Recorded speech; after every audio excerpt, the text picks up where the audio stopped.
Друзі, всім привіт! З вами знову ми, Діана та Даша. І наш подкаст «Вийди» та «Зайди, нормально». Нам 5 років. Сьогодні в нас цікавий випуск. Це наш другий випуск англійською мовою в рамках нашої європейської співпраці з нашими європейськими колегами. Будемо говорити про громадський сектор із Ярмілою, і вона розкаже нам про те, як працювати в NGOs, як працювати в соціальному підприємництві і різні такі теми. Ярміла з Польщі, тому в нас сьогодні знов телеміст через країни, точніше, через кордон. Що ж, переходимо на англійську. Hi everyone again, and hello Ярміла. Hi. Hi, hello. Beautiful. It's so cool to have you here with us. So our podcast is called Leave and Enter Properly. And did teachers in your schools tell you any phrases like that? Like when a child is misbehaving in class and then they tell them to leave and then come back properly. Oh my God, yeah. I didn't know it refers to that. Oh yeah, we had it too. It's terrible. I mean, like terrible. I mean, like the education system. Oh yeah. Mm-hmm. Yeah. How does that phrase sound in Polish? No, proszę wyjdź i wróć jeszcze raz. Uh-huh. Yeah, that makes sense.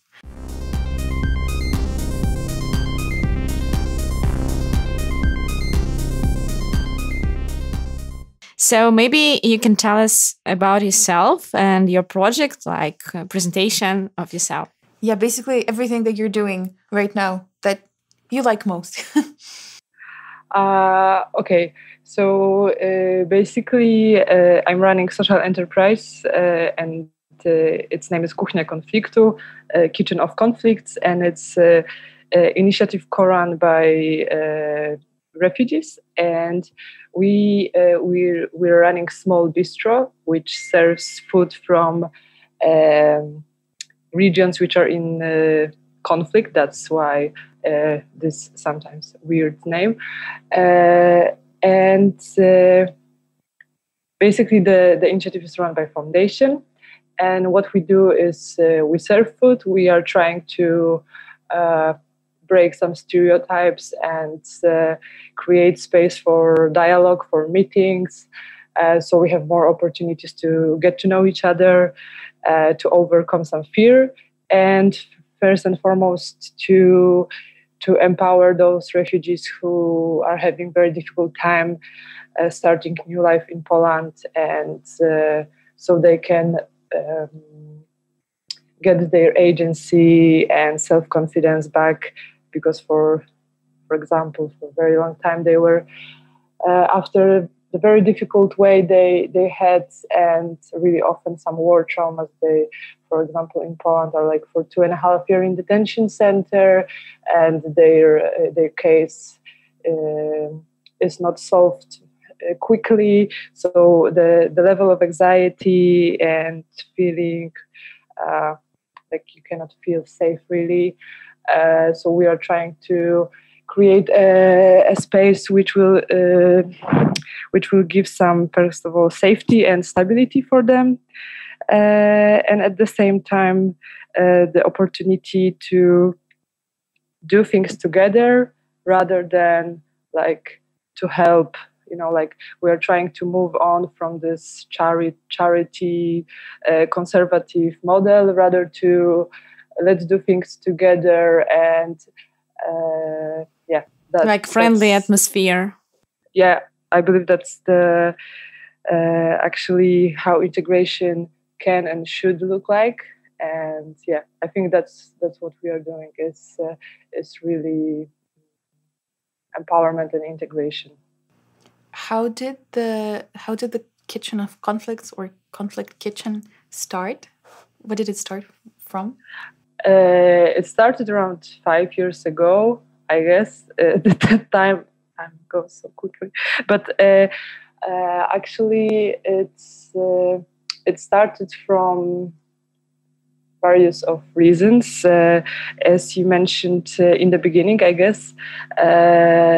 I used to work in NGOs, and I was pretty tired of granting system. I was tired of funding, which allows you only to like short-term projects, and that like sometimes it's also very political. Like you, for example, can get money for actions connected to one issue, but when it comes to other social challenges, then it's not really possible.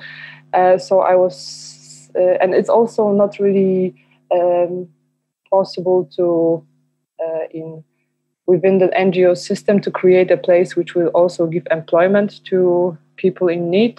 So that was really a crucial part to support refugees while giving them also employment, so they can earn their first money here and decide for themselves. So it's once again going in different direction than this charity old system. And another reason was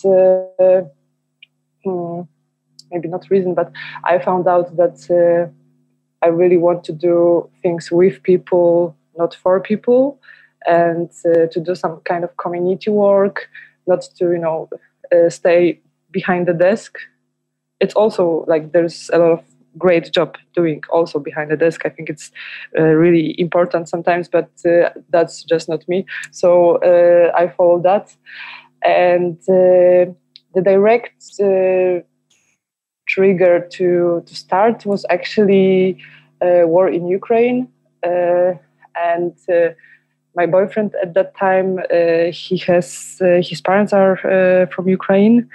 And we were so frustrated that, it's just happening now, and all the politicians are concerned, and like this world is so weird, and what we can do, that there is not so much we can do. And I thought I'd rather support my local community of foreigners, migrants and refugees who happen sometimes to be in a very difficult life situation. So rather than think how to support neighbors who I cannot really.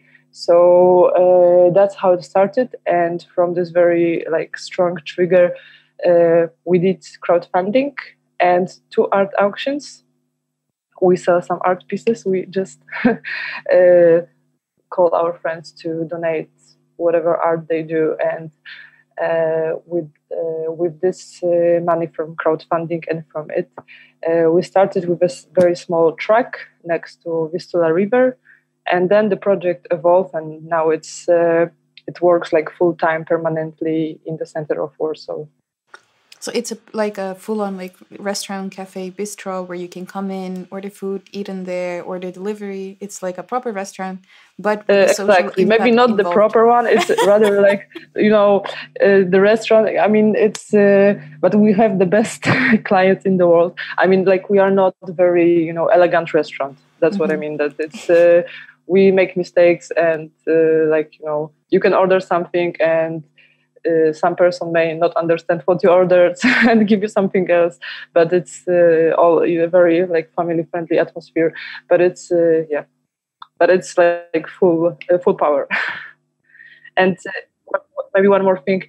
Recently, we also started to sell refugee crafts, which is a new thing to additional part to what the initial idea. So a lot of handmade things done by people from different places. So sounds like you started it by yourself, or the group of people. Yeah, we started with Paulina and Maciej, and a lot of volunteers and a lot of support from all our friends and families. It just happened that very short after we started, Maciej went to Oxford to study. Paulina, maybe not so fast, but after some time she went in direction to being a journalist, and now she's working in field of freedom of media. So it happened that I was left alone more or less in this, but maybe not alone because I had a great team. But it was definitely difficult. So was the restaurant kind of sphere new to you, or were you related to it in any way in the previous experiences? Yeah, that's crazy. No, not at all. So we didn't really thought it through very deeply. I mean, it was really in the beginning very crazy, it was driven by passion a lot, and we didn't really acknowledge how difficult it will be to run a business. It's really cool that we can support our social actions, but money we are making. So basically, except running the bistro, we are also like foundation which supports those refugees in need so basically we are supporting them with individual needs, and we can do it long term because we already exist 5 years, and I believe this allow us to make like real and deep social change, not only on the surface. But yeah, the running restaurant, it's a mess, and it's a nightmare. So yeah, that was difficult, but we had the idea that we are trying to work with people who like what they do. So it's nice atmosphere at work. So we collaborate with a lot of people who love to cook food and are crazy about that. So I'm not the one. I'm crazy about social change. It's my niche. What is your role in the whole project? I keep it together, I guess. So I'm responsible for all the social actions in the project, but also I'm responsible for management of the restaurants and of the foundation. So actually, I'm also totally involved in the kitchen and daily life of bistro. I'm just not very good at cooking, but I'm still involved. Have you tried? Yes, I tried. I cooked with Sultan from Afghanistan. I even lead culinary workshops, but my role is for example, recently we did a culinary workshop with Hava from Chechnya, from Russian Federation, and she's cooking, and I'm like, oh, I don't know what to do with this. Hava, can you show me? And so we are one person is not really into cooking, and another one is expert in that. So this is also another thing that I believe that Kitchen of Conflict allow refugees to be in a role of experts and being the one who share, being the one who give and share their culture, cuisine, and they are not only receivers. So that's at least small attempt to reverse those roles a little bit. Yeah, it's not possible to do it 100%, of course. Mm-hmm. Do you measure impact in any way? Yeah, that's an issue. I mean, we recently, because that's the thing with social entrepreneurship, impact economy, and all of that. You need to measure it somehow, prove that it works. Yeah. I mean, NGOs is also are into measuring a lot, how many people you supported, how many things, blah, blah, blah.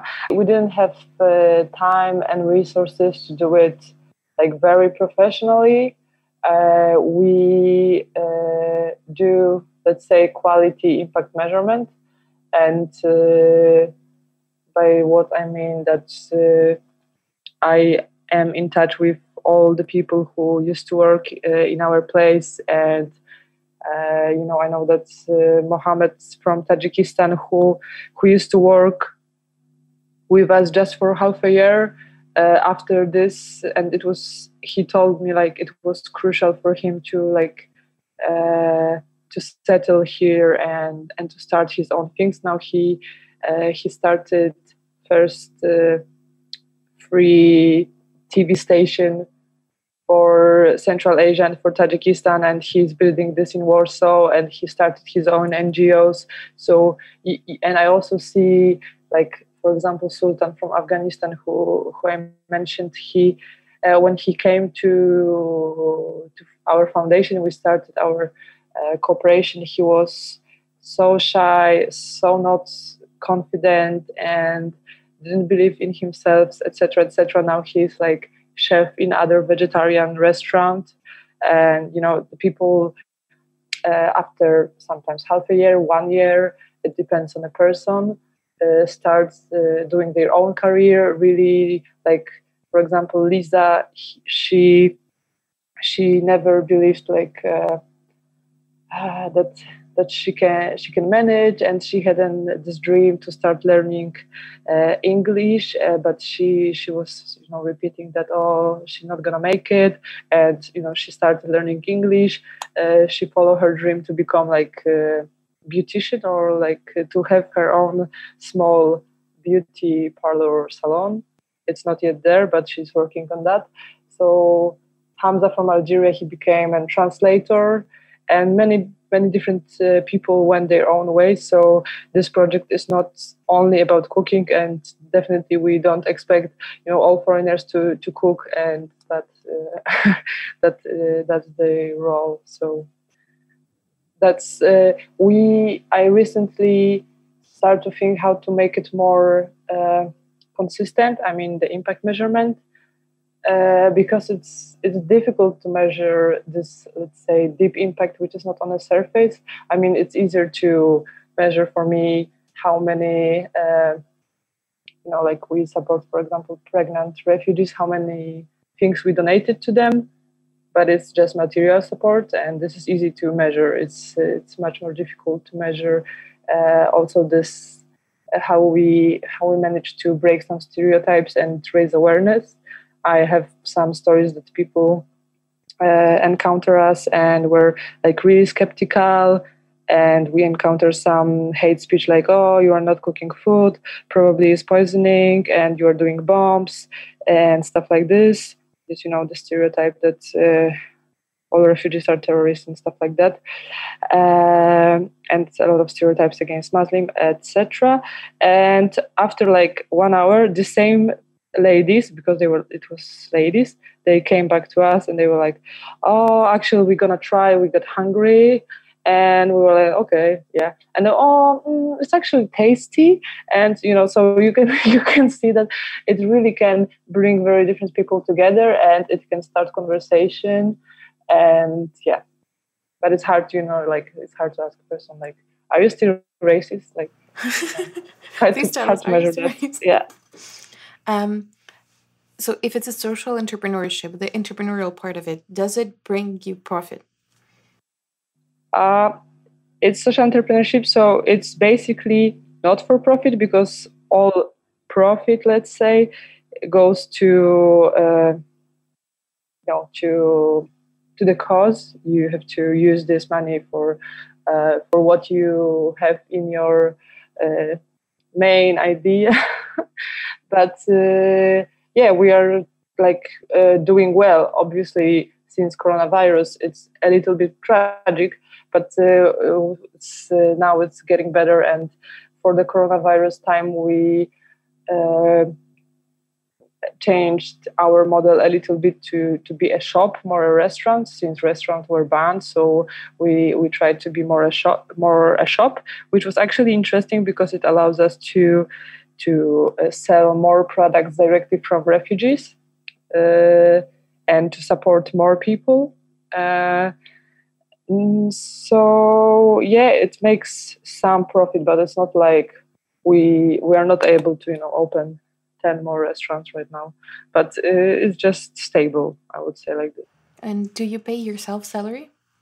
Yeah, it's like full-time job. So obviously for me it's like the worst. So because when there is little money, I get very little paid. But it always was. Yeah, during coronavirus it was difficult. There were months that I was not able to pay myself at all.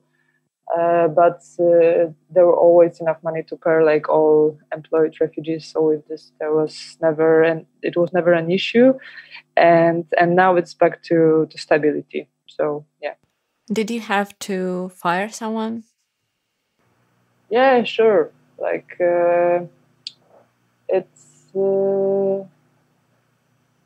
I'm sorry, Dasha, do you mean during Corona or Yes, in general? during Corona. Yeah, during Corona. During Corona. Yeah. We, for the very long time, we had like the full employment, even though the bistro was closed. It was still full employment, but after a few months, because we had like 10 people employed, so after a few months, the debt was growing. So we decided to fire everyone, also myself, obviously, and to try to hibernate, sleep for a while, and also I was not worried so much about the people from our crew, because they were already in power too, and they found another jobs, and we still keep in touch, and it's really, we're still in very good relations. Sounds like you care about people who are working with you. I hope so. Otherwise, it wouldn't make so much sense.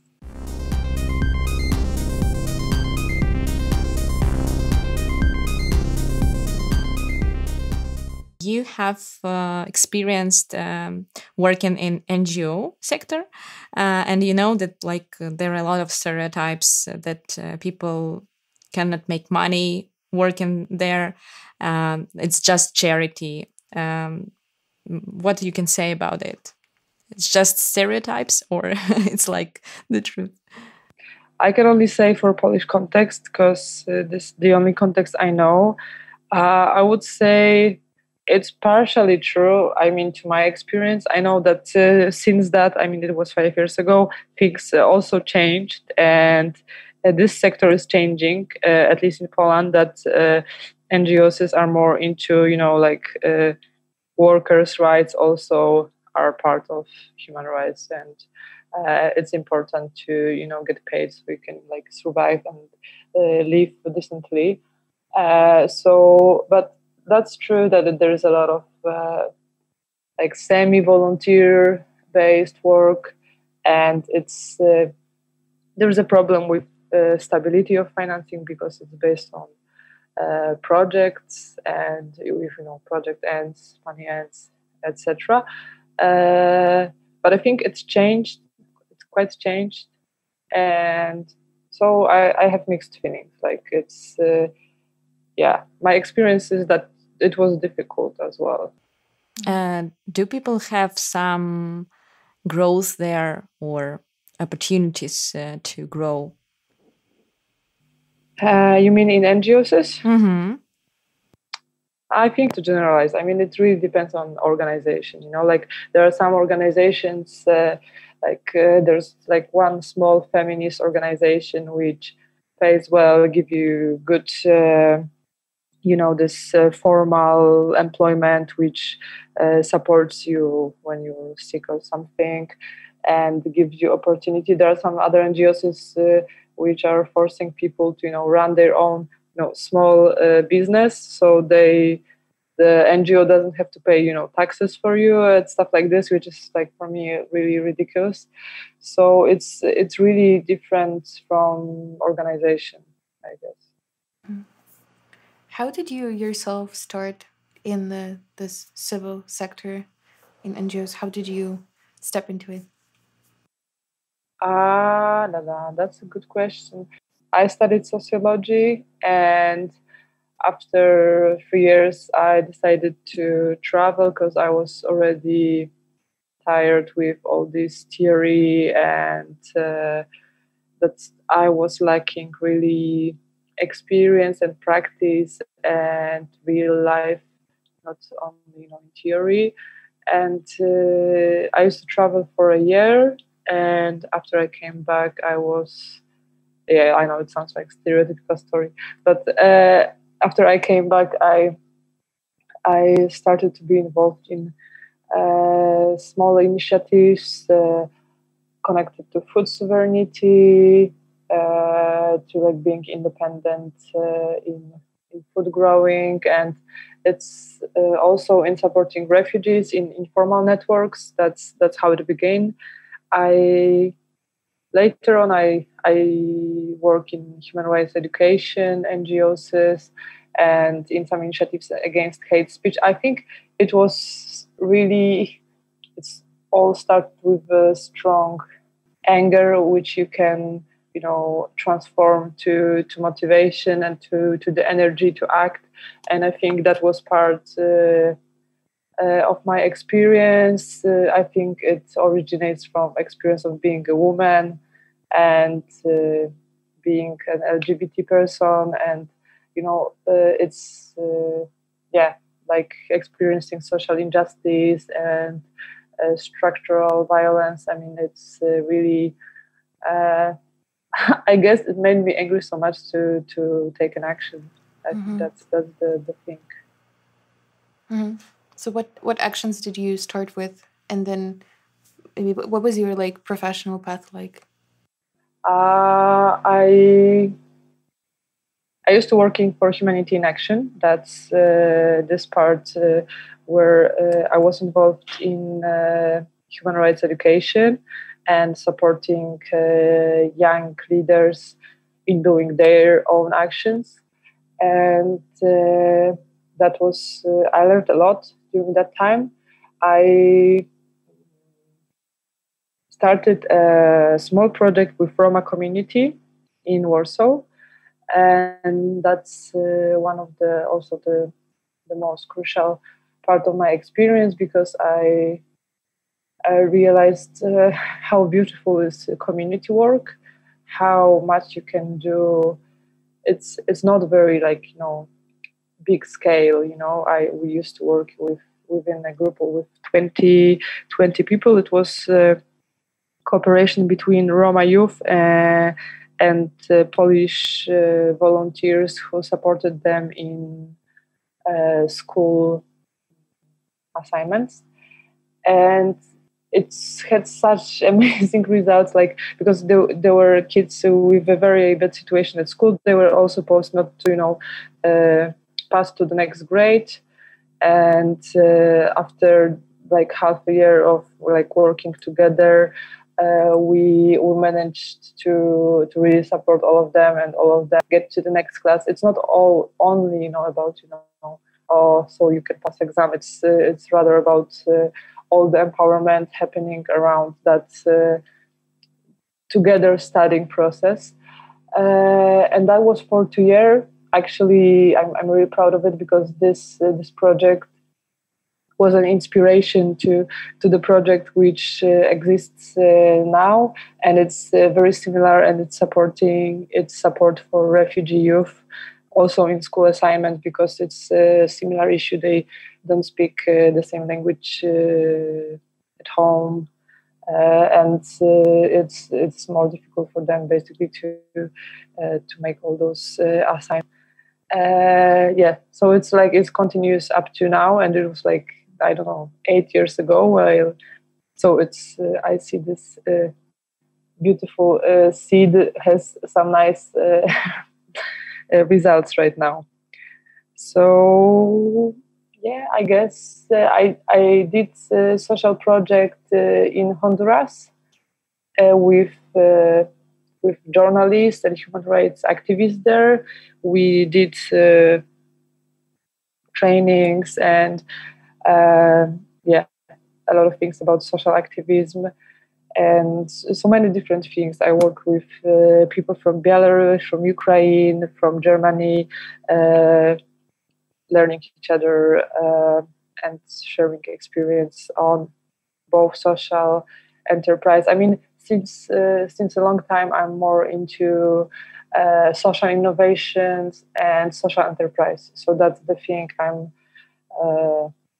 in most cases asked to share. Mm-hmm. I have one question. What do you like the most? Like the idea, the impact, people working in social initiatives? The people and the impact, and actually it's kind of, it's embedded together. I love people who I work with. I love to, then the impact come. I love to see how the change grows in them, in us, in me. how like the process of empowering and the flourishing that people can get back their feeling of agency, and as I said, self-confidence. It's it's the most satisfying part of my work, and it's also a very important part of my life in general. So I guess like seeing people being happy and going to fulfill their dreams, which they thought before they were like never gonna do it, and now they feel like let's do it, and refugees are opening their small businesses, and I can support them on their way. So that's just beautiful. This is so cool. Yes, I feel like this is something that, I don't know, it makes me smile, actually. How did you get into the topic of like helping refugees? That's like, why is it not about, I don't know, feminism or children or I also ask myself this question, and I think that was also like part of it. Just happened this way also because this personal part, that I was in a relationship with my boyfriend was from Ukraine, and then the war was happening there. I was thinking about the war, people who have to escape those conflicts or from any other life-threatening reasons. So that's definitely why refugees, and also because during that time when I was to like start something, the hate towards refugees in Poland.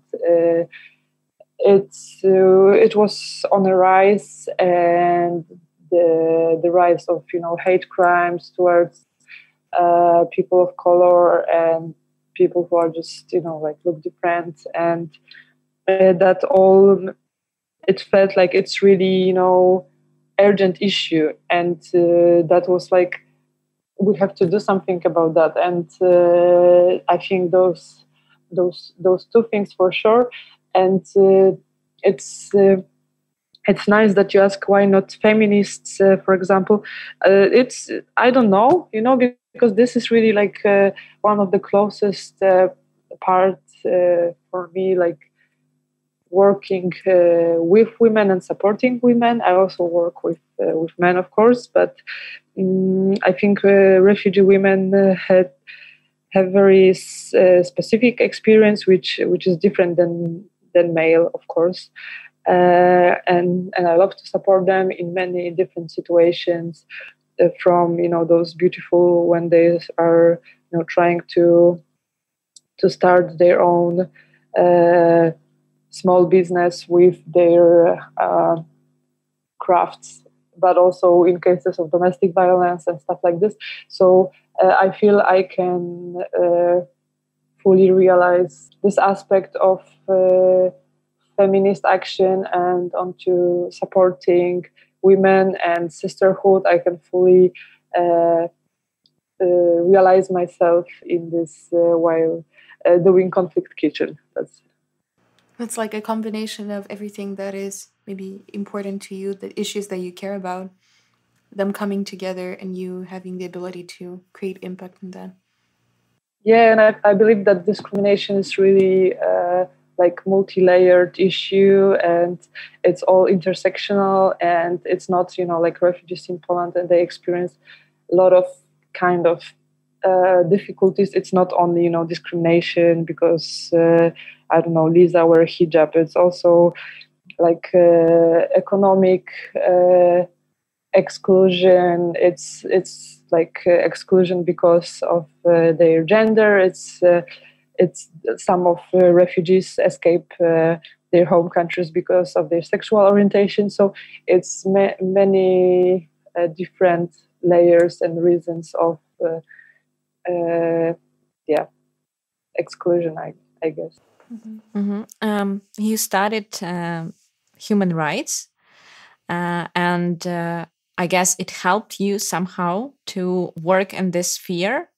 Maybe you can share another options, like what kind of education people need to work in social initiatives?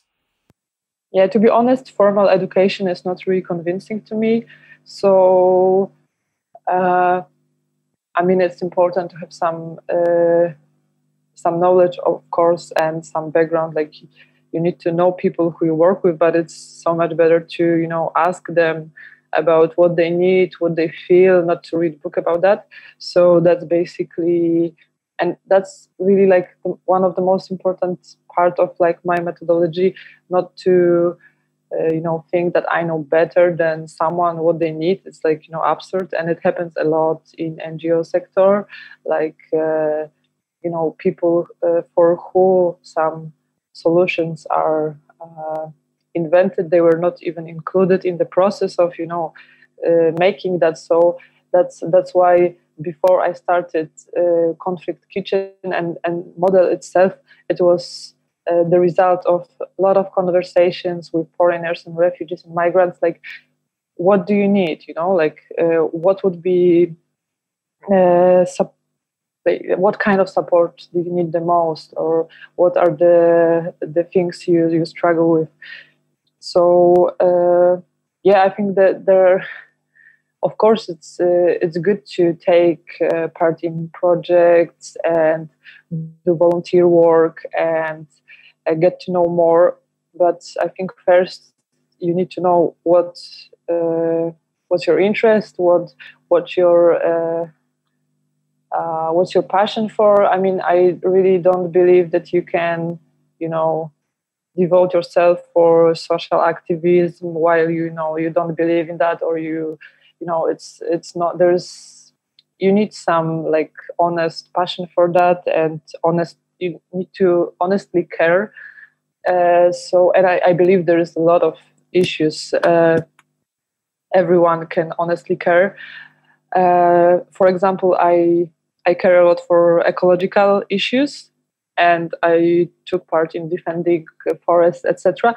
But I know I couldn't devote like more my whole activism to that, because it's just not my thing. Like I'm more into working with people, and that's so. I think everyone needs to like check with themselves where their heart or head or whatever it is. Tell them to go. That's and then education and sharing experience. I think the sharing experience with other people within community, that's the most powerful educational tool, I guess. And I learned by doing. So I really encourage just to try and to do and to learn and do things together. I mean, it's you can learn so much more by doing things together, not by your own. So that's probably it. I think university is not necessary.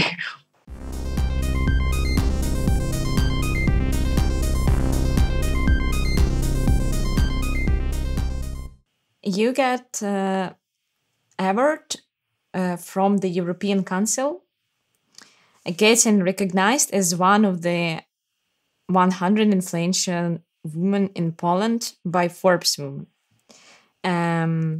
What it feels like? It felt weird. I was like, what? Forbes? That's so weird.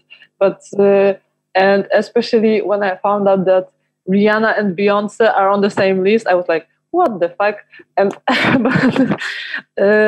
but like seriously,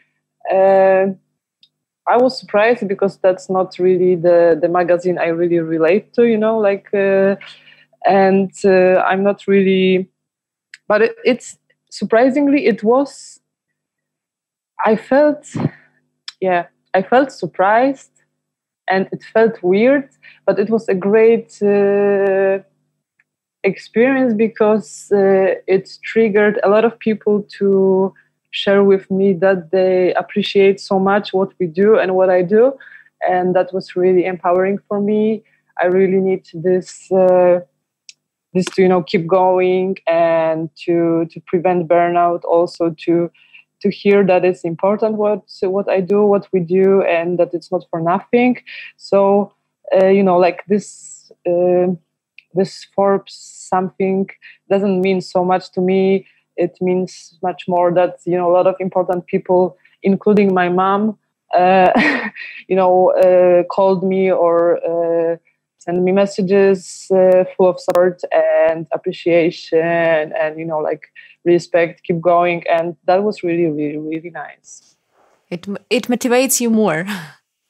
Yeah, I think so. Yeah, it motivates me more and it gives me the feeling of purposeness, that it's meaningful what we do. I mean, it's easy to forget it, on daily basis. Now we are talking about every day. I'm not thinking, empowerment, I'm thinking about, our soup is burnt and, we didn't get enough money today and stuff like this. So I used to forget that it's important what we do. So it's good to remind. Mm-hmm. For sure.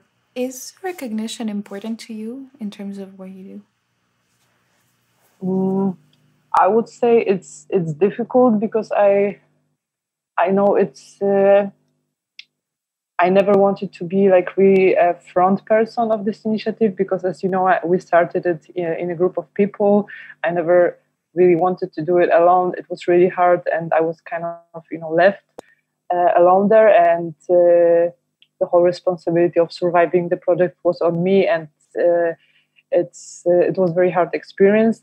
And also, I'm trying as much as possible to ask other refugees from my team to speak up, but because of the language barrier and because of that some of them, they don't want to share their image, and because some of them, they didn't even get their legal status yet. They're still in procedure, they're waiting, so they can legally work, but they are not they don't have a permanent permit to stay in Poland.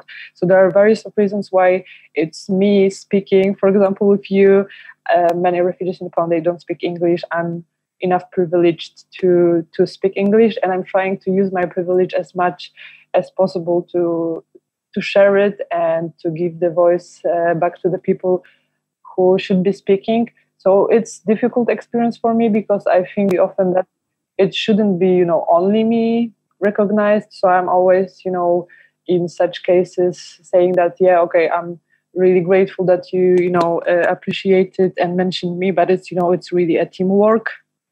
And I'm just really often put as a front person because it's easier for people, for journalists to put, one person and talk about this person, not, about whole team. So, but it's definitely necessary for, as I told you, to feel that it's meaningful what I do, and also it helps the initiative because it's basically it supports us so we are recognized, so more people want to support us, and it's really helpful. So from practical point of view, recognition is just necessary to if your work is recognized, then people support your work. So basically, more recognition, please.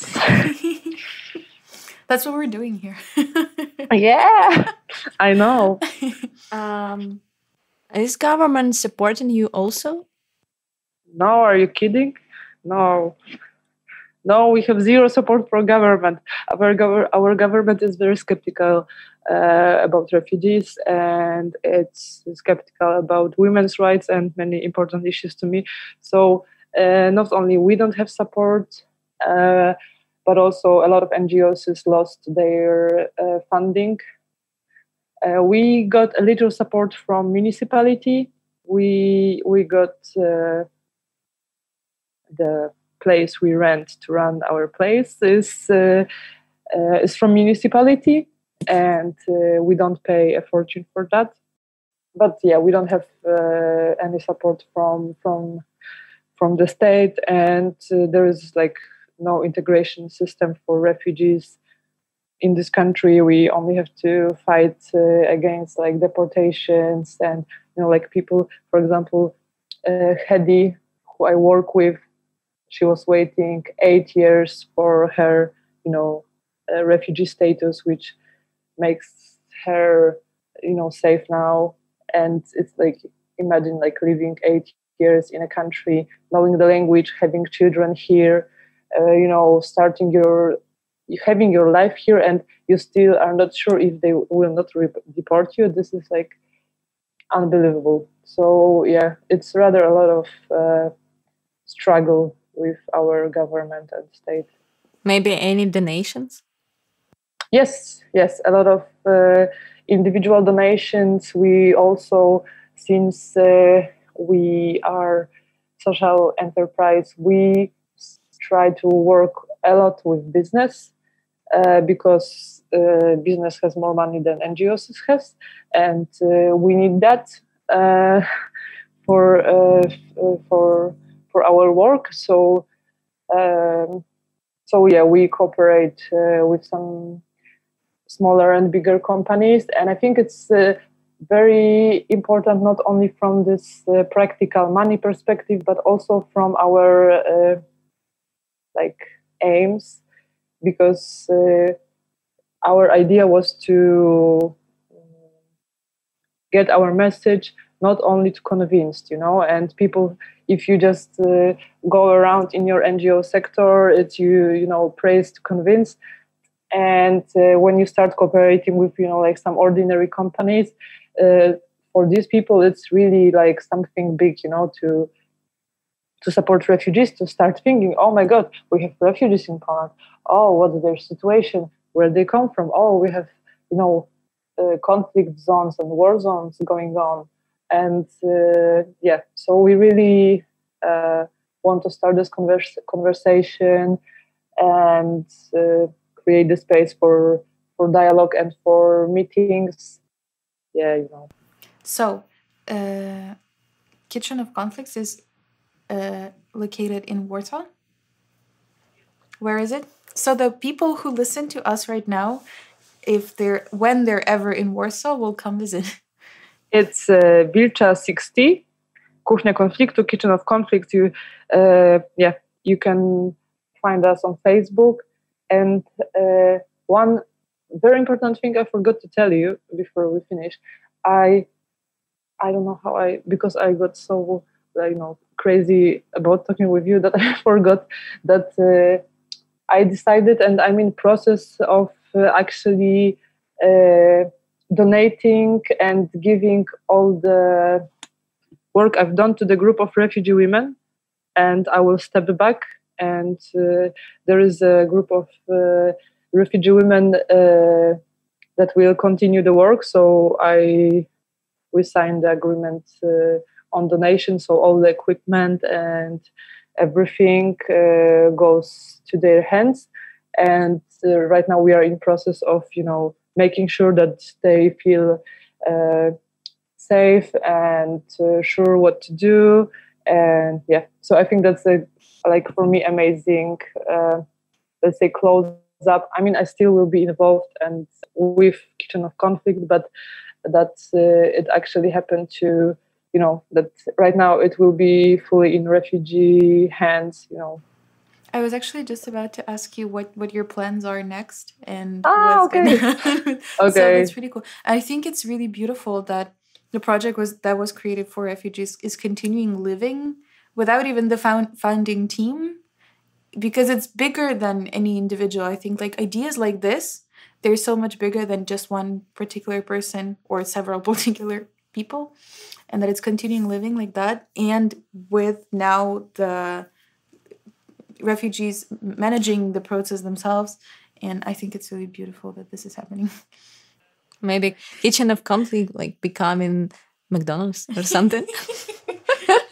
Yeah, actually, there is a concept of social franchise. I don't know if it's the same. Yeah, so that social franchise, not for profit. I think Hedy, who's a refugee woman, who is the head of this, let's say, refugee community, which I transferred the whole project to. She really thinks big, so be ready for that. We don't know what's gonna happen. When is it opening in Kyiv? Yeah, exactly. So cool. Okay, so we have one last question that we ask all our guests at the podcast. And it's this. So with you having all the experiences that you've had throughout your professional life, if you were to give advice to your younger self in the beginning of your career and professional path, what would you tell yourself? I will start with that there will be a lot of suggestions to my younger self, but I will go with the one which is the most important, and I think it would change the most for better and for easier, let's say. It's I wish I listened to my intuition and to my feelings more than I did, because I sometimes you feel that something is right, you should go there, and sometimes you feel like, oh, actually I feel this is not my direction, and I was constantly looking for like rational proof and logical proof, but sometimes it's okay just to listen to your intuition. And it took me a few years to realize, after a few mistakes, like serious mistakes, that I could just listen to myself and it would be better. Yeah. And you said that you had this experience traveling around the world or Europe for a year. It helped for like realizing who are you. It definitely helped to see how social injustice is everywhere, and that this world is just a little bit really fucked up, and that like a lot of people are living in extreme poverty and working in very hard conditions, and they have no access to a lot of rights. They have no access to human rights, while several people are having like such amount of money we cannot even imagine, so it definitely fuel this anger, which then I transferred to activism. And discovering who I am, I think it's indefinite process, so still going on. Beautiful. Cool. Thank you so much for being here and sharing your story, and for your honest answers. I think it's going to be really helpful to our audience who are searching for themselves. Thank you for your passion, that you care a lot about these people, because who are gonna do this? Yes. Thank you so much too. It was a pleasure to talk to you, and thank you, because it's also this reminder, for me, that when I go today to work, when we finish conversation, then I'm like, yeah, let's do it, and so thank you. You gave me this energy as well. Cool. Дякуємо, друзі, що були сьогодні з нами. Було круто. Почуємось. Пока-пока. Окей, bye. Bye. Пока. Cool. Thank you so much. Have a nice day.